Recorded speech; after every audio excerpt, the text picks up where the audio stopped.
Mesdames, Mesdemoiselles, Messieurs, merci de nous rejoindre sur l'EMC Web TV pour cette nouvelle édition de la vidéo news hôtelière. Après son premier hôtel à Djerba, Residor Hotel Group vient d'annoncer l'ouverture de son deuxième hôtel, Radisson Resort Monastir. Le Radisson Blu Resort and Thalasso Monastir se compose de 275 chambres, 14 suites juniors et 2 suites seniors. Toutes les chambres sont équipées par un accès gratuit à Internet haut débit et d'un balcon ou une terrasse privée donnant sur la piscine et la mer Méditerranée. Les commodités du complexe comprennent le Royal Elisa Thalasso Spa 5 Mondes et un club de fitness. Ces installations seront ouvertes début de l'année 2010. Le spa propose des saunas, hammams, salles de soins ainsi que 20 suites spa. Il y aura également 3 restaurants, 6 bars et salons, plusieurs piscines intérieures et extérieures et un centre sportif.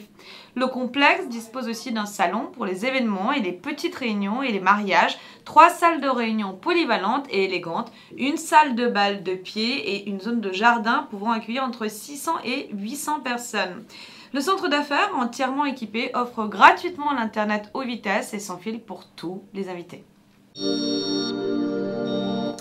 Swissôtel va ouvrir un hôtel à la Mecque en 2011. Le groupe hôtelier suisse bâtit actuellement un nouvel hôtel de 1561 chambres, dont 88 suites à la Mecque en Arabie Saoudite. L'hôtel comprendra 4 restaurants de cuisine arabe et européenne, 2 salles de réunion de 75 mètres carrés, un centre d'affaires et un executive lounge. American Express lance une solution de paiement centralisée. American Express Card Corporate lance une solution de paiement centralisée Plug and Play pour le secteur de l'hôtellerie. Côté entreprise, cette solution de paiement à usage unique sécurise à la fois le montant et la date de transaction à l'avance.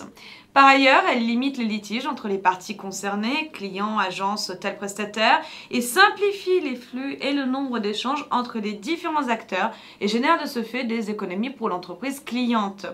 Côté hôtelier, les fournisseurs ont l'assurance d'être réservés et réglés via cette solution de paiement centralisée end-to-end. La solution propose également de réels avantages en termes de conditions de paiement pour l'établissement affilié, explique le communiqué. Sur le marché français, American Express a décidé de s'associer à CDS Group, une centrale de réservation indépendante proposant plus de 150 000 références hôtelières.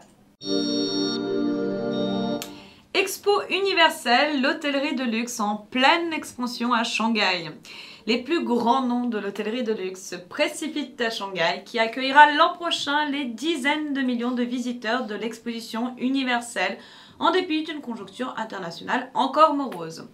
Le Peninsula, seul nouveau bâtiment construit en 60 ans sur l'emblématique boulevard de la capitale financière chinoise, le Bund, vient d'ouvrir tout à fait dans l'esprit de l'âge d'or de la métropole, avec sa Rolls-Royce Phantom 1934 conduite par un chauffeur et une piscine que n'aurait pas renié Gatsby le Magnifique. Le propriétaire du prestigieux Peninsula Hong Kong and Shanghai Hotels Limited opère son retour dans le Paris de l'Orient après une absence de 60 ans et va devoir affronter une redoutable concurrence à 6 mois de l'ouverture de l'exposition universelle. Ritz-Carlton, de son côté, est en train d'édifier un deuxième hôtel. Hyatt a déjà 3 établissements et Shangri-La va passer de 1 à 4 hôtels dans la métropole de près de 19 millions d'habitants de l'Est chinois. Conrad, Jumeirah, Waldorf Astoria et le légendaire Peace Hotel, géré par le groupe Fairmont, sont tous dans la course aux riches clients, avec des établissements récemment terminés ou fraîchement rénovés à coût de millions de dollars. Le taux d'occupation moyen des 5 étoiles, équivalent d'un 4 étoiles en France, est de 50 à 55% et même de 60 à 65% pour les hôtels les mieux situés à Shanghai. Les ouvertures de nouveaux hôtels de luxe, qui vont ajouter près de 3900 chambres 5 étoiles, coïncident avec l'exposition universelle que Shanghai accueillera à partir de mai prochain pour 6 mois et lors de laquelle 70 millions de visiteurs sont attendus, la plupart chinois. Mesdames, Mesdemoiselles, Messieurs, merci de nous avoir suivis. Rejoignez-nous la semaine prochaine pour plus de news sur l'EMC Web TV.